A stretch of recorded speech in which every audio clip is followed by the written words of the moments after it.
안녕하십니까. 식품 미세하는 전문가 배 박사입니다. 반갑습니다. 오늘 오래간만에 영상을 켰는데요. 좀 긴급하게 말씀드릴 사항이 있어가지고 영상을 켰습니다. 지금 날도 굉장히 덥고 그리고 위에 그 중부지방에 비가 오면 남부지방에는 비가 안 오고 지금 아마 남부지방에 비가 많이 온다 그러는데 여기는 굉장히 덥습니다. 모두 건강을 잘 챙기면서 무더운 장마를 잘 하시길 바라겠습니다. 오늘 말씀드릴 사항은 해썹을 진행하면서 인증받고 난 이후에 변경해야 될 사항이 있습니다. 일전에 영상에서 한번 말씀드렸었는데 좀 강조해야 될 사항이 있어가지고요. 그리고 또 일반하고 소규모하고 약간의 차이점 좀 헷갈려 하시는 분이 계시고 그리고 우리가 이제 우리 업체 입장에서는 수검자가 되실 거고 또 평가하는 기관에 대해서는 심사자가 될 텐데 이런 관계에서도 조금 설명을 말씀을 좀 드리려고 합니다. 우선은 시작해 보겠습니다.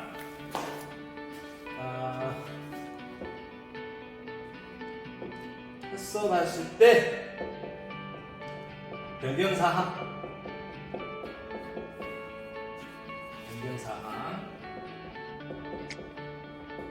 한 세 가지 정도가 있어요. 첫 번째, 대표자 변경시.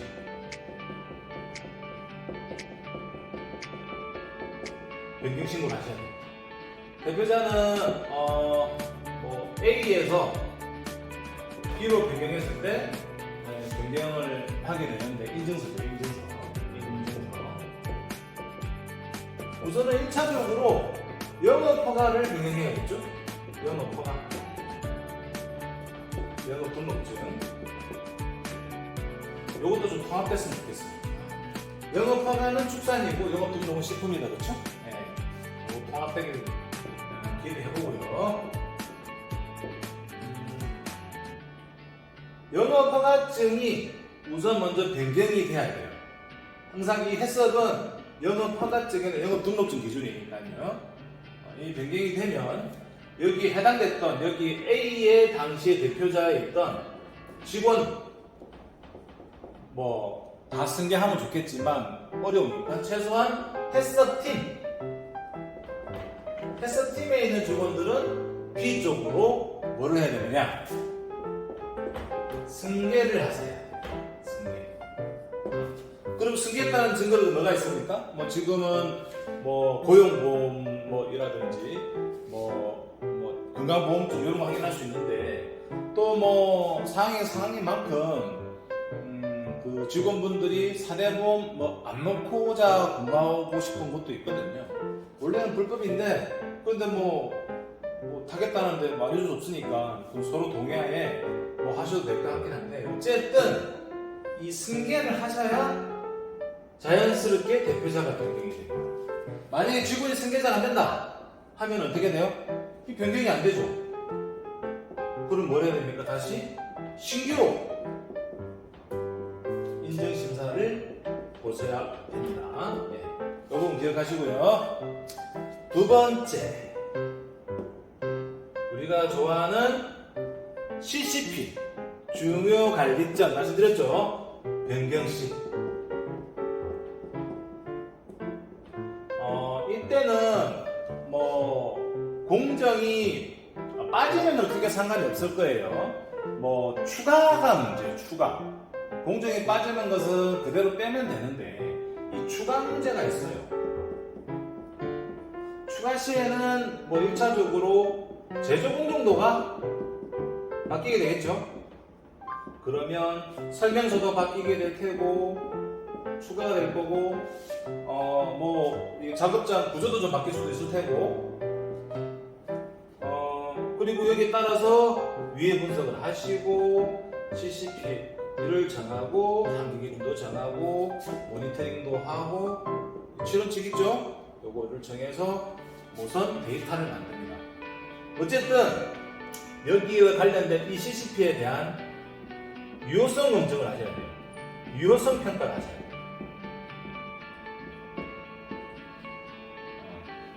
공정 전후에 대한 유효성 평가 전후로 하셔가지고 데이터를 만드셔야 돼요. 우리가 처음에 할 때 우리 한계 기준 정하시잖아요. 똑같아요. 한계 기준 정할 때에 따른 근거를 만들어서 실험도 맡기고 전후 데이터를 만들어서 여기에 신청서를 넣게 되면 나와가지고 평가를 하게 되는데, 제가 이 부분도 굳이 나와서 CCTV 변경 부분을 현장에 나와서 평가를 굳이 해야 되느냐, 좀 애매합니다.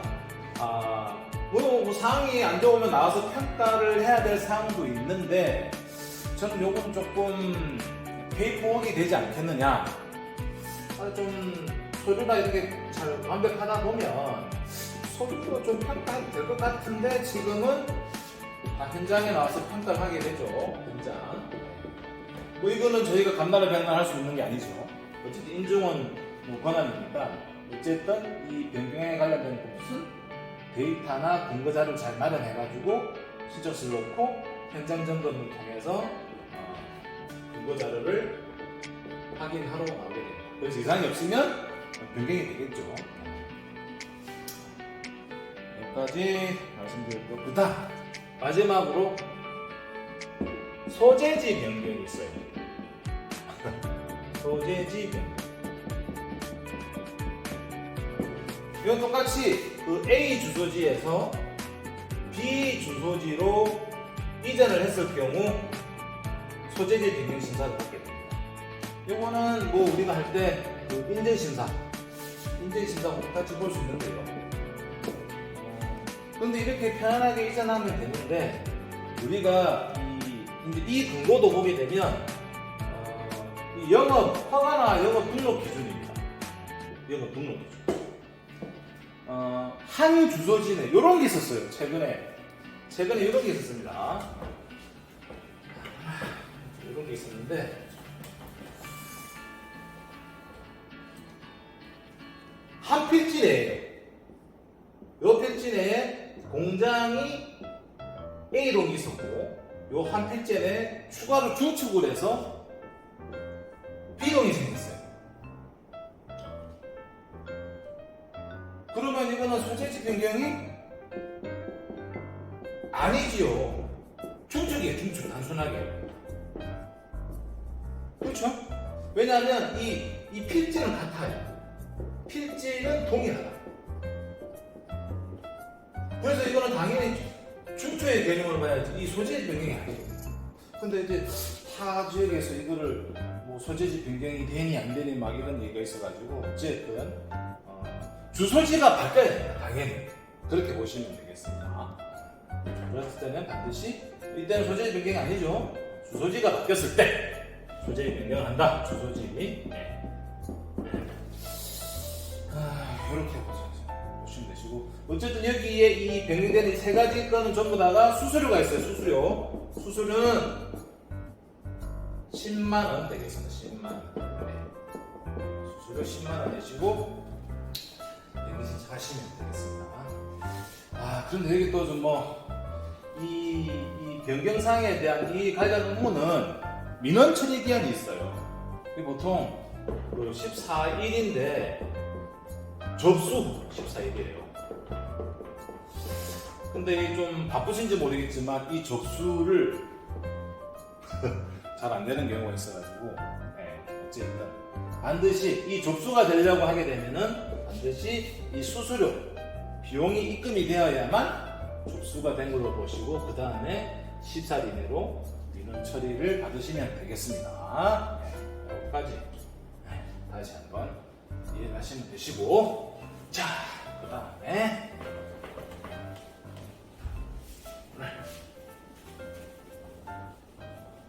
에어컨을 켜놨는데도 덥습니다. 더워요. 자, 그 다음 소규모 일반 뭐 누구는 뭐 제가 좀 문의를 들어오게 되면 뭐 간편 해썹이라고 저한테 얘기를 하는데, 간편 해썹은 아니죠. 이 소규모냐 일반이냐, 어쨌든 소규모가 되려면 기준이 있죠. 우리가 보통 포장육 같은 거는 대표자 포함이야 10명 미만,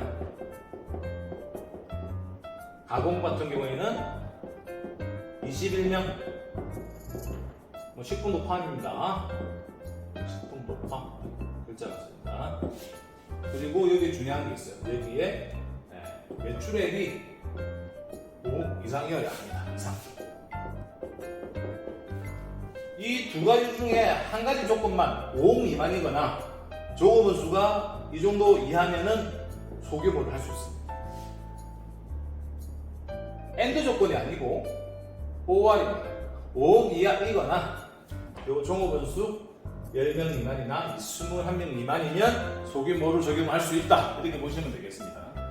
그럼 이 차이는 뭐냐? 평가 항목의 차이가 나요.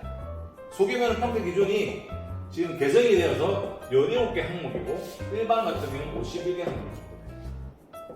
차이가 많이 나죠? 요 기준으로 하시면 되시는데, 우리가 기존에 그 일반으로 먼저 인정을 받았잖아요. 최초로. 어떤 이유든 뭐 최초로 받았어요. 그러면 여기가 작업장이 5억도 안 되고 이 종업원 수도 10명 미만이다, 뭐 20명이다. 그러면은 소규모 조건을 충족하잖아요. 그럼 전환을 해야 돼요. 소규모.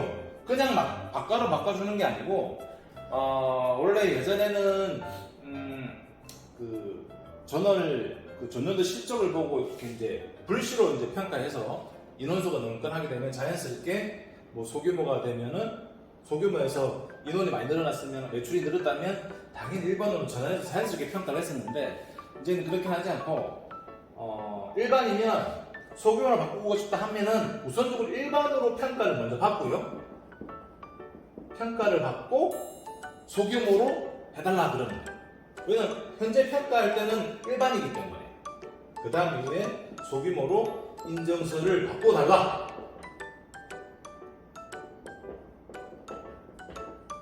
하면 돼요. 근데 이때 신청을 넣을 때 소규모로 신청을 넣어야 되겠죠? 당연히. 그렇죠? 이렇게 하시면 되죠. 근데 소규모였는데 일반으로 하는 거는 당연히 쉽죠. 여기 인원이나 늘게 되면 당연히 맞춰가지고 뭐 여기도 똑같이 소규모로 심사를 받고, 근데 이런 부분이 되는데 여기는 소규모는 어쨌든 일반으로 준비를 하셔가지고 심사를 받으셔야 돼요. 그래야 가능합니다. 이렇게 저도 보시면 되겠습니다. 그리고 오늘 양의 마지막으로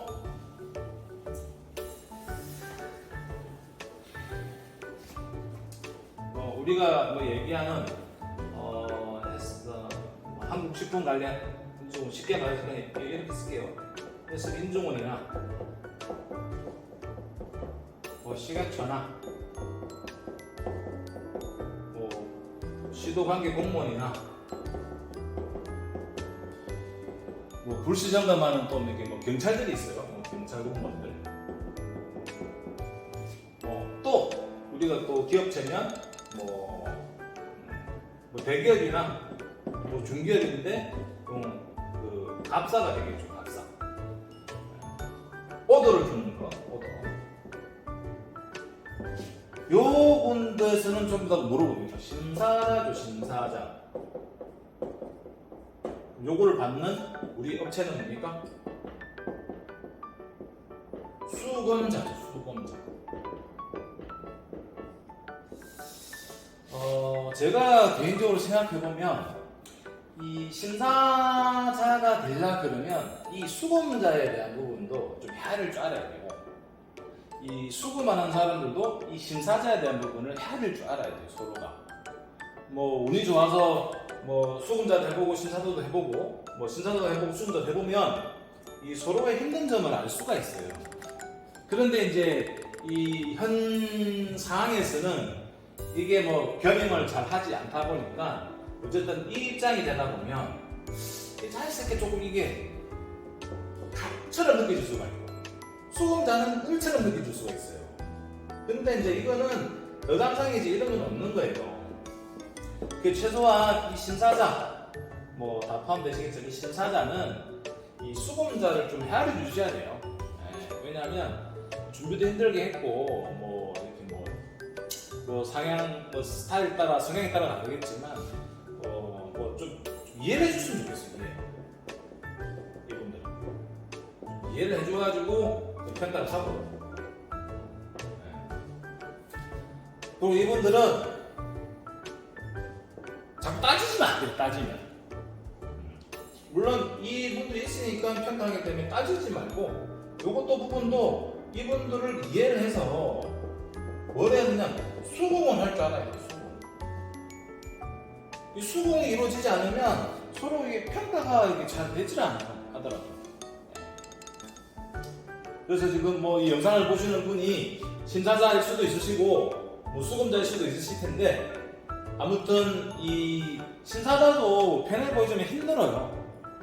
수금자도 이 솔직히 더 힘들겠죠 하더라도 중요한 과정이 있으니까 이런 부분들을 서로 유기적으로 좀 잘 해가지고 서로 이해를 하면서 평가가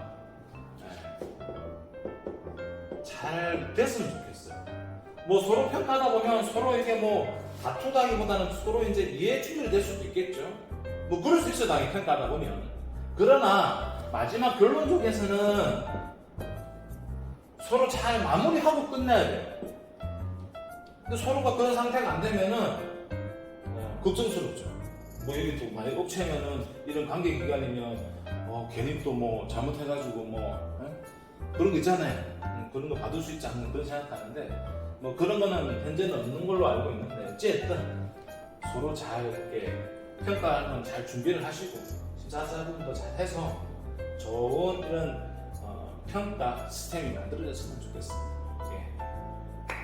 오늘은 말씀드릴 사항이 여기까지인데요. 아이고 수고하셨다.